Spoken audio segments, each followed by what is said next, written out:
Picture this. Your once pristine property transformed overnight into a sewage swamp disaster, and the answer from your HOA is a cold, dismissive shrug. That's exactly what happened to me, and what I did next will shock you. I still remember that humid summer morning when my peaceful life turned into an absolute nightmare. It was around 7 a.m., just when the birds were starting their cheerful symphony and I was planning my day over a steaming cup of coffee.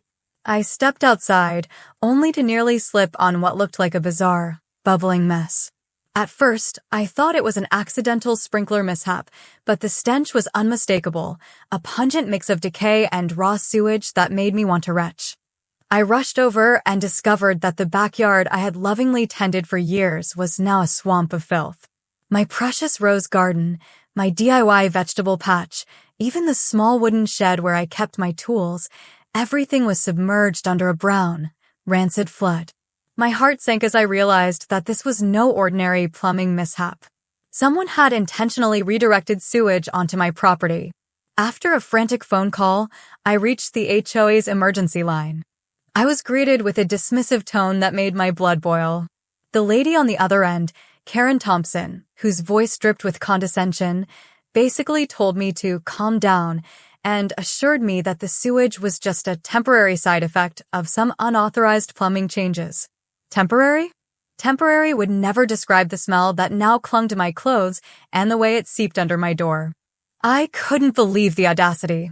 It felt like a personal attack, and I soon discovered it was all part of a much bigger scheme. I grabbed my phone and began taking pictures and videos of the disaster scene. In the background, the water was slowly rising, carrying with it all the remnants of my garden's past glory. Over the next few days, the situation worsened. The stench became unbearable. Neighbors started complaining about the foul odor wafting through the air. But strangely, when they spoke to the HOA, they were told the same ridiculous story, that my property's drainage was to blame. I felt isolated and powerless until a chance encounter changed everything. One afternoon, while tracking the source of the sewage, I noticed a peculiar, barely hidden pipe near a thicket on what the HOA called common ground. It was clear this wasn't part of the standard neighborhood plumbing plan. I followed the pipe, my curiosity growing with every step. Suddenly, I saw Mr. Howard Wilkins, the HOA treasurer, casually strolling by with his perfectly groomed poodle. I called out, demanding an explanation. After some awkward silence and evasive answers, it became clear the HOA had secretly installed this diversion pipe, dumping raw sewage straight from their new, ultra-exclusive community center's luxury spa onto my land. I wasn't the only one suffering. Later that week, while attending a contentious HOA meeting at the community center, a place that now reeked of hypocrisy, I heard a fellow resident, Daniel, share his own heartbreaking story. Daniel's property had been similarly sabotaged the previous year. He'd been forced to sell his home at a loss, his dreams washed away by the very people he once trusted.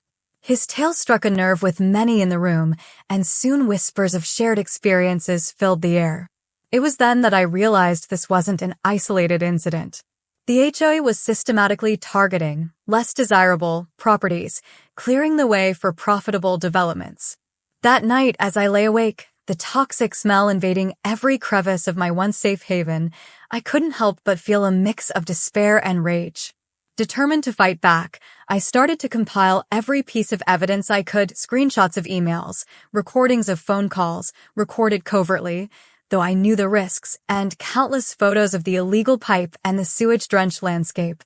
I even visited the local county records office, where I uncovered a startling revelation. The HOA never filed proper permits for their recent renovations, and the pipe on my property was never approved. Armed with undeniable evidence, I formed a small group with my neighbors, people who had also been wronged.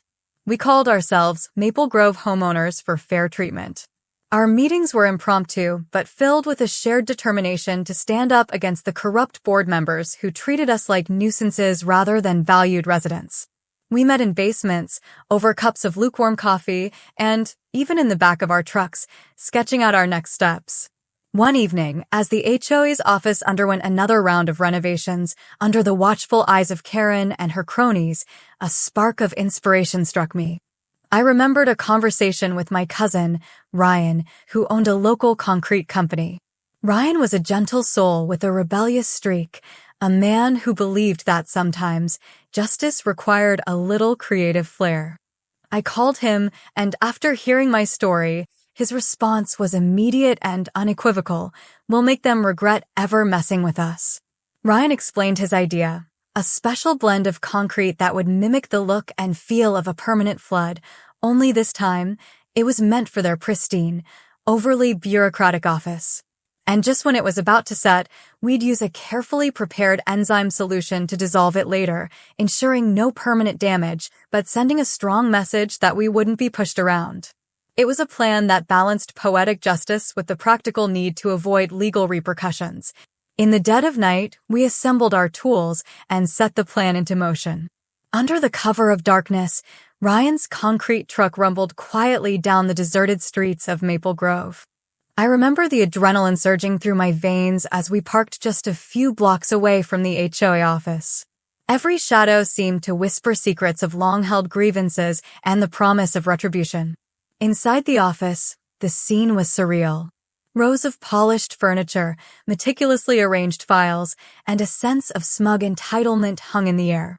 I waited in the van with Ryan, my heart pounding in sync with the distant hum of machinery. A few minutes later, Ryan and a couple of our trusted neighbors, armed with flashlights and a carefully rehearsed plan, crept toward the building. Every step was measured, every move calculated. I kept thinking about all the sleepless nights, the incessant headaches from the overwhelming stench, and the countless times I felt like giving up. But I couldn't. Not when I had this moment, this chance to reclaim my dignity. We managed to gain entry through a side window left slightly ajar by a busy employee. Inside, the quiet murmur of computers and the soft tapping of keyboards reminded me of the ordinary life that was being corrupted by greed and apathy. I led Ryan and the others to the very room where Karen held court, a lavish office adorned with expensive artwork and a view of our once-cherished community center. There, without making a sound, Ryan began pouring our specially formulated concrete mix. Time seemed to slow as the concrete flowed steadily, pooling on the polished floor, slowly creeping towards Karen's meticulously arranged desk. I could almost see the expressions on her face as she would later be confronted with the consequences of her actions, a mess that could not be easily cleaned up, both literally and figuratively. It wasn't long before the faint sound of footsteps echoed in the corridor. We had to work quickly. In a silent agreement, we left the scene just as quietly as we had entered. The concrete was left to set, and every minute that passed intensified the sense of anticipation. Would they even notice? And if they did, how would they react when they realized that the very symbol of their authority was now marred by their own corruption? The following morning, chaos erupted. Employees discovered the concrete disaster in the HOA office, and by midday, local news outlets had picked up the story. Rumors swirled, and soon enough, an investigation was launched into the unauthorized plumbing changes and the illegal installation of the sewage diversion pipe. The county records we had unearthed became a focal point of the inquiry. It turned out that not only had the HOA manipulated permits, but they had also funneled money into a web of kickbacks involving contractors and even local government officials. Karen Thompson and her close associates were summoned for questioning. I recall the moment vividly. Sitting in a cramped interrogation room, Karen's face was a mix of fury and panic. The weight of the evidence we'd collected was too much to ignore. One by one, the crooked dealings were exposed, and the entire community began to rally behind us. It wasn't just about sewage or concrete anymore. It was about standing up to a system that had long oppressed the everyday homeowner. In the aftermath, the community took charge. The corrupt HOA board was restructured, and a new group of elected board members, genuinely committed to transparency and fairness, took over. Our group, Maple Grove Homeowners for Fair Treatment, became an integral part of the new leadership. We organized neighborhood cleanups, established better communication channels with local authorities, and even started a community garden that blossomed into a symbol of hope and resilience. For me, the whole ordeal was a transformative journey. I learned that sometimes the only way to combat systemic corruption is to be as creative as it is bold. I also discovered the power of community, the realization that when people band together, even the most entrenched abuses of power can be overturned. As I sit here today on my porch surrounded by lush greenery and the vibrant blooms of my revitalized garden, I can't help but smile. My home, once tarnished by the stench of betrayal, has become a testament to resilience and justice.